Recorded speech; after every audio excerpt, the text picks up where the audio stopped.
Welcome to the Side Hustle to Small Business podcast powered by Hiscox. I'm your host, Sanjay Parekh. Throughout my career, I've had side hustles, some of which have turned into real businesses. But first and foremost, I'm a serial technology entrepreneur. In the creator space, we hear plenty of advice on how to hustle harder and why you can sleep when you're dead. On this show, we ask new questions in hopes of getting new answers.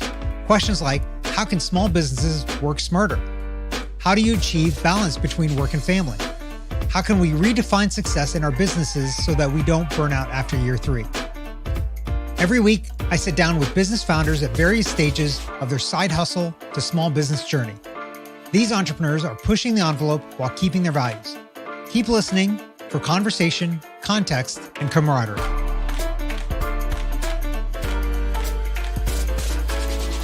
During late-night anatomy and physiology studying sessions, Matthew Mewbourne burned candles in his room to relax and create ambiance. As a hobby, Matthew started making ceramics, and then candles. First giving his creations to friends, Matthew eventually began selling his candles at the Athens farmers market. The candles grew in popularity, and Matthew and his wife started Rekindle Candle Company. On today's show, I talked to Matthew about how he pivoted from a degree in sports science at the University of Georgia to starting Rekindle, how he prioritizes educating potential customers rather than hard selling, and one of the most important tips, how to make your candles last long. Stay tuned. Matthew, welcome to the podcast. Excited to have you with us. Hello. So, okay, let's start out. I want to know a little bit about you and your background. Like, where are you from, and what was your upbringing like? So I was born in Alabama, but a couple years after, we shortly moved to Georgia, around the Atlanta area in the suburbs. So grew up most of the time in the suburbs. We moved suburbs a couple times, and then went to college at the University of Georgia in Athens after graduating from high school in Roswell. And when I got into the University of Georgia and ended up deciding to go there, their program was a little different. Their engineering was still getting started. So I sort of shifted back towards anatomy and started pursuing exercise science. And by the end of college, I graduated with a degree in exercise science and athletic training. So orthopedic evaluation, physical therapy, emergency medical care, all that sort of stuff. And then got married right after college. My wife and I decided to kind of jump into the whole small business scene after pursuing some side hustles. But yeah, growing up mostly in Georgia and the Atlanta area. So let me get this right. Did you ever use your degree for what it was intended, or did you never do a job related to that? Well, no, not explicitly. I think I did a lot of important things in my time in school. Like, I remember, this is so funny, but it's funny now, but the last day of my last clinical rotation at UGA, I was working with track and field, and we had an athlete who was warming up on the field, and it's standard on the field for the javelin throwers to throw their javelins into the grass. It honestly makes them a little more visible than just lying on the ground. And this particular athlete had gotten to practice late, and I think just lost like where he was, had his headphones on, he was warming up quickly, and he actually backed into the javelin. And the back end of the javelin is sharper than the front end. I think it has to do something with aerodynamics and stuff. But anyway, it like went straight through him. And this like last day, we were about to go to a pizza party and celebrate and like hang out. And so we ended up having this like whole incident. Had to like, take care of him and stuff and like wait for the ambulance to get there. And then my mentor, like the athletic trainer at the time, who was, she went to the hospital with him, and he ended up being fine and ended up recovering and actually breaking more records than he was before, which was like really cool. But so like, while I didn't do anything explicitly with my stuff after school, stuff like that in school was like, okay, I felt like I did something with it. Man, if that's not going to scare you off from a job in that field, I don't know what is. Holy moly. Yeah. It was crazy. I'll tell you, I'm the same as you. I got a degree in electrical engineering, never did that for a day in my life. So, I think it's totally fine. I just wanted to understand kind of your basis there. So did you ever do anything entrepreneurial, during college or before college? I mean, I had like a lemonade stand, and then I upgraded it to a slushy stand, like when I was a kid in like middle school or whatever growing up. So in college, no, I didn't. I didn't do anything entrepreneurial, but I've always been an ideas person. And as our business grows, I've even contemplated like my future role in it and how I want to proceed with it. And I know I always want to have some sort of connection to the creative aspect, the department of like coming up with Hmm. ideas, generating new stuff. Because even as I'm like juggling to take care of our current business, I'm always thinking about like other business ideas. Like, what can I do when I have some free time, or can, delegate a lot more management to what's going on now? And then when I have free time, pursue this other ridiculous idea that I have. Yep. That right there is the curse of the entrepreneur, right? We Yeah. short attention spans, we see opportunities everywhere. And we want to keep switching, and you got to focus, Yeah. a little bit.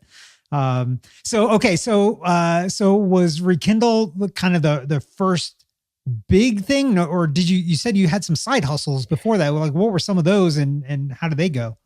So, I mean, mainly growing up in middle school, doing that lemonade and slushy stuff in the warmer months was kind of the stuff that made me realize, like, okay, this is kind of cool.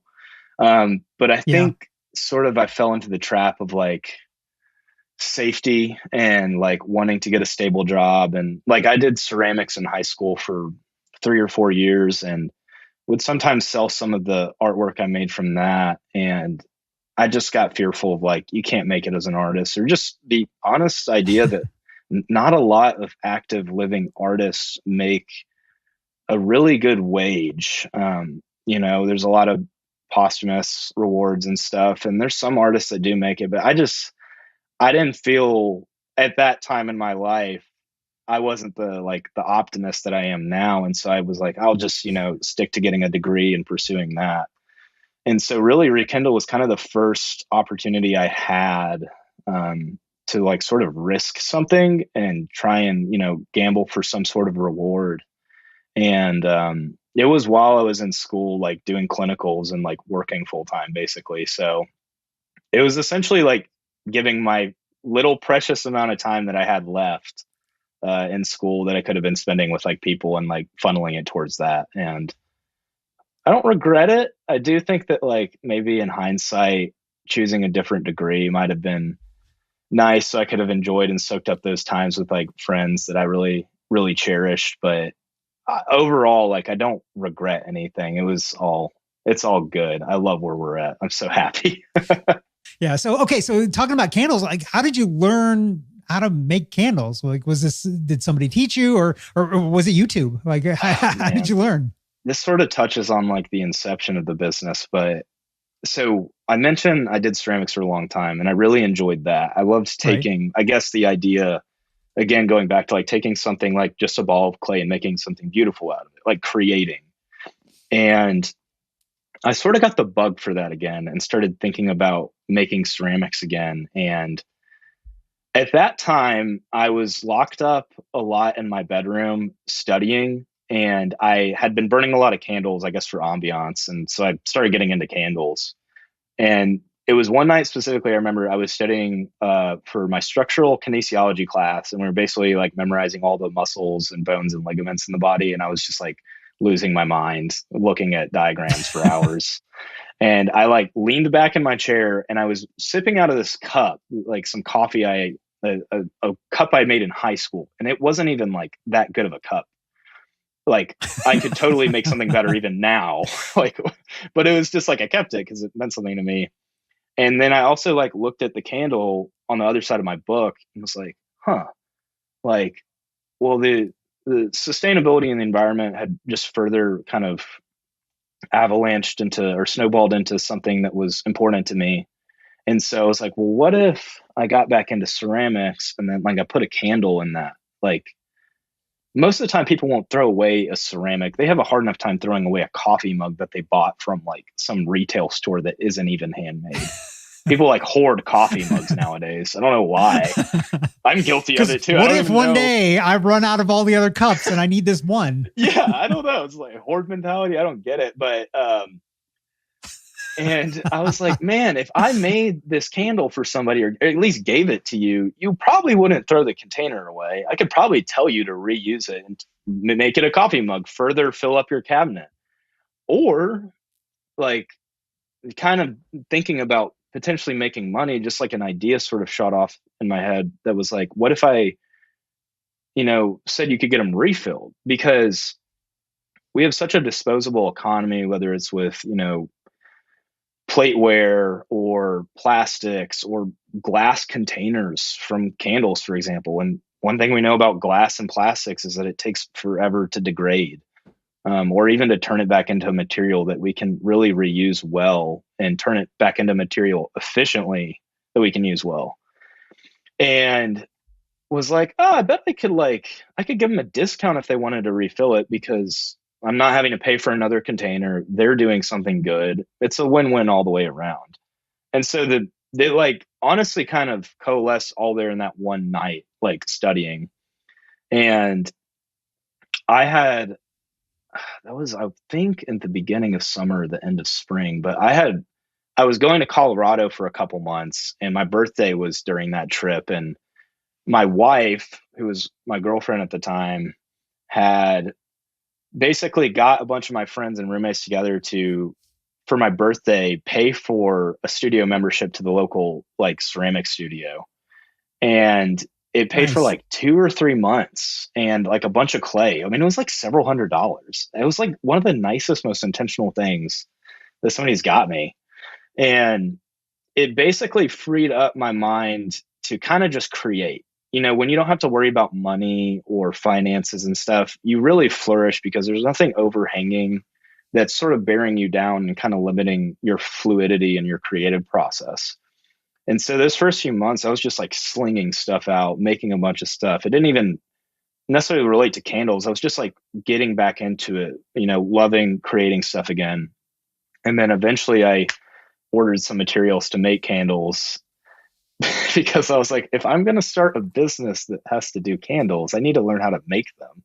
So the distributor we ended up going with, and that we actually still use to this day, they have a lot of really good resources. There's a lot of YouTube videos, but if you go look up stuff, anywhere from YouTube videos to blogs, like they all have different anecdotal evidence for what works best for their candle making process. So it was like super annoying at first, sifting through everything, trying to figure out like, well, what should I do?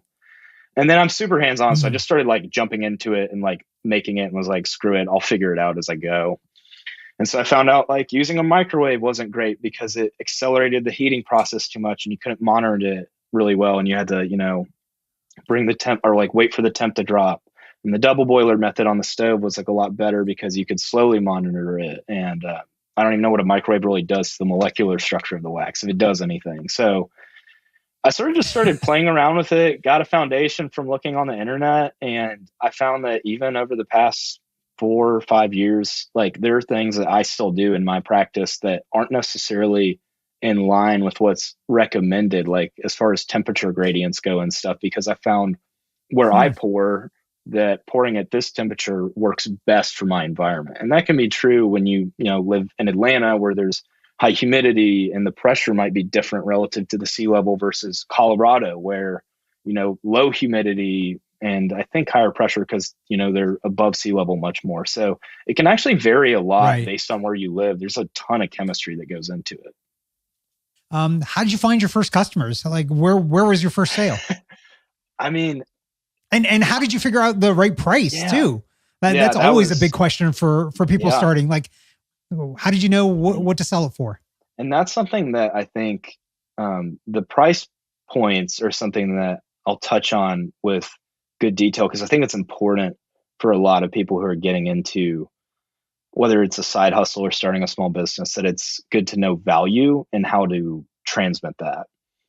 But my first customers were actually all of my friends on that Colorado trip. I went with a group out to like serve a community in Colorado, in southwestern Colorado. And I had started telling them about like the inception of the idea. I had it kind of brewing. They were all like super supportive and like, that sounds like a great idea. So when I actually finally got around to mixing all that stuff and doing crazy stuff and made some candles that worked, they were the first people that bought them. And I honestly don't even remember if I sold them to them, if it was a small amount, or if they were just guinea pigs. And I was like, please test this for me.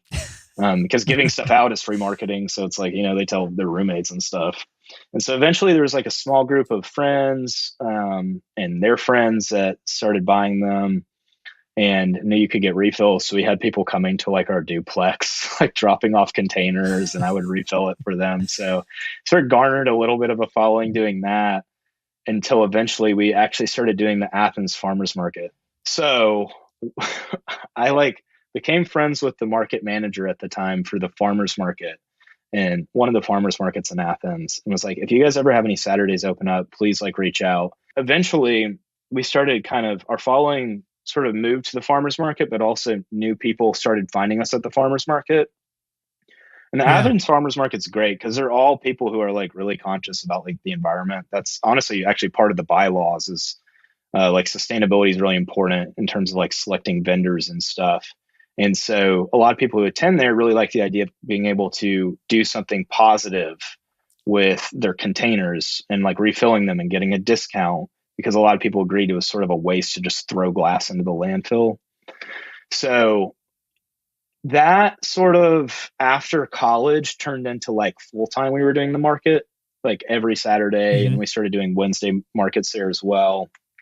And was also doing that while at that point we had gotten a portion of square space, or not square space, but floor space in a store in a small town called Monroe, which is actually where we are now. So once I graduated, I was like jumped into the farmers market, and then we started getting the store ready over here. So, okay. But during that whole farmers market process, price point was kind of like a thing to figure out, because it's like, you know, the whole goal is to make money, but we had all these candles priced at like $5 and $10. And I don't think people really understand how much value they tie to the monetary value of a product. Because I was telling them, you know, like we're using all this sustainable soy wax that helps the environment, you know, is better for your health. We're using wood wicks that crackle when they burn. They're sourced sustainably. They help plant trees, and you can get them refilled. And like, there was just some sort of disconnect there with somebody like understanding that that was $5 or $10. Like it didn't make sense. And so we actually raised our prices.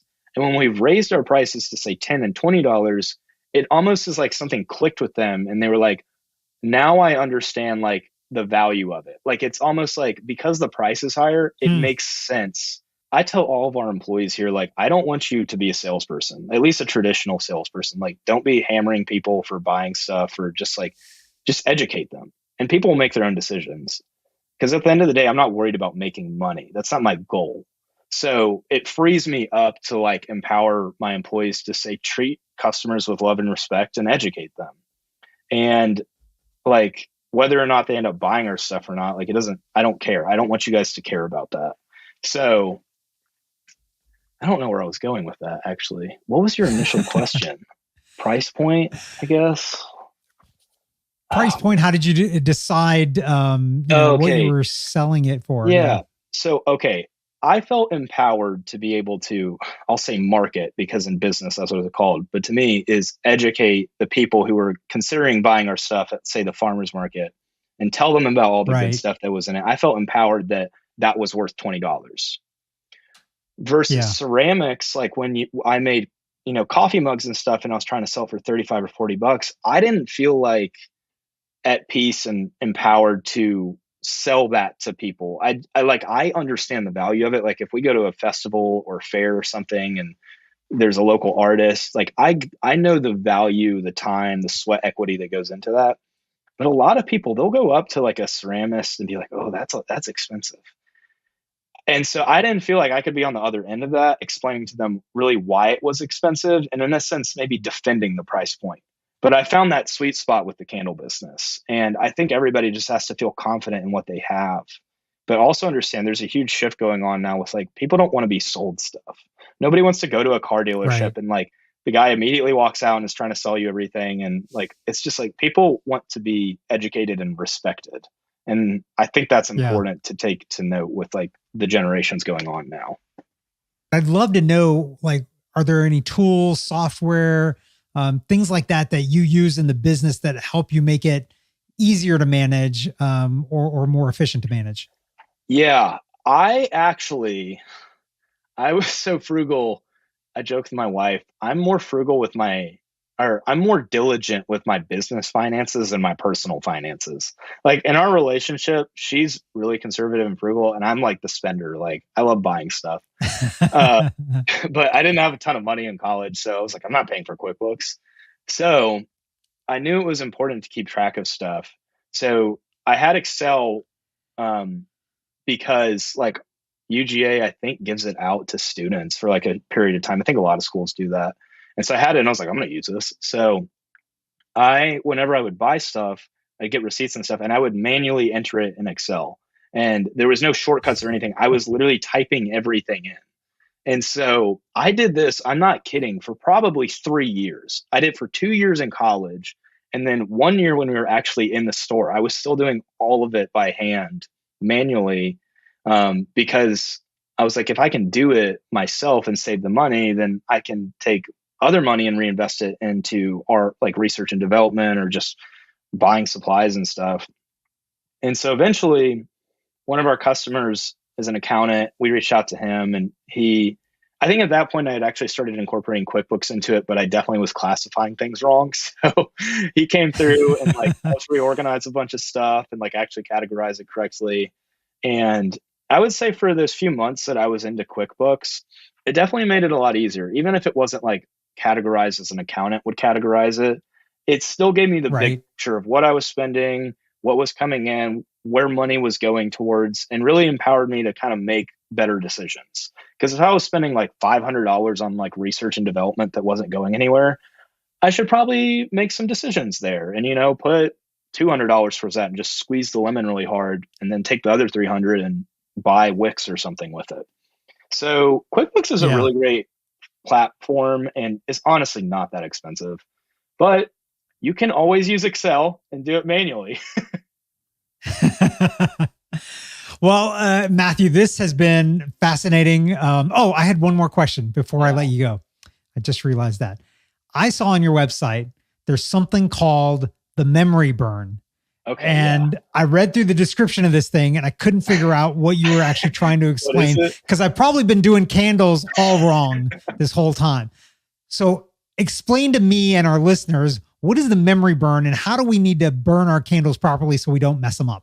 Okay, so I think you just opened Pandora's box. So I'll try and be as concise with this as possible. Give me the short version. Give me the 60-second version. The 60-second version. Because I won't remember the real version. There's a lot of different types of waxes and different types of wicks. Most of the candles you buy from TJ Maxx or Walmart, you probably could not even implement the memory burn and it wouldn't make a difference because the wax that you're buying that's mass produced is usually more flammable and more resilient and forgiving.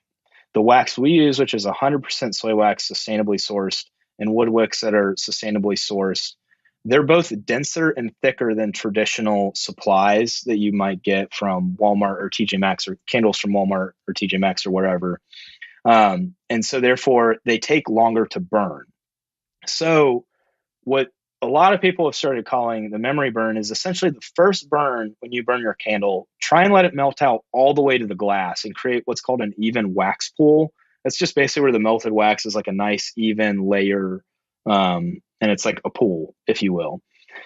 Because what can happen is if you light it for 5 or 10 minutes and blow it out and run to the store because you forgot like an ingredient for the dish that you're making for dinner, and you do that a few times, it actually sort of like depresses and becomes sort of concave and then eventually creates a tunnel going down through your wax and you get a bunch of wax caked up on the walls and then it occludes the diameter and the wick gets kind of suffocated for oxygen.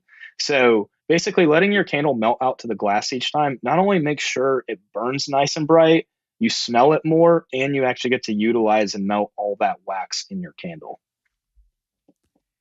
Got it. I have definitely been burning candles wrong based on that description. So, okay, if our listeners want to find candles that they now can burn properly, now that they know how to do the memory burn, where can they find your stuff? So our website and Instagram are probably the best places. It's rekindlecandle.co, not .com. And you can find us on Instagram or that as our website URL as well. Rekindlecandle.co. We have subscriptions and stuff you can buy online. We have all sorts of products now. It's crazy. I mean, when And we you first ship started, everywhere in the US? Yes, everywhere in the US. If you do wholesale, you can actually find us. Like if you're a retailer yourself, you can find us on a platform called Faire. It's FAIRE, and you can buy bulk there if you want to. And we ship internationally through that platform. Awesome. Matthew, this has been fascinating. I now know how to burn candles right. So if nothing else, that's a win. Thanks for coming on the podcast. Yeah, wish you the best. Thanks, Sanjay.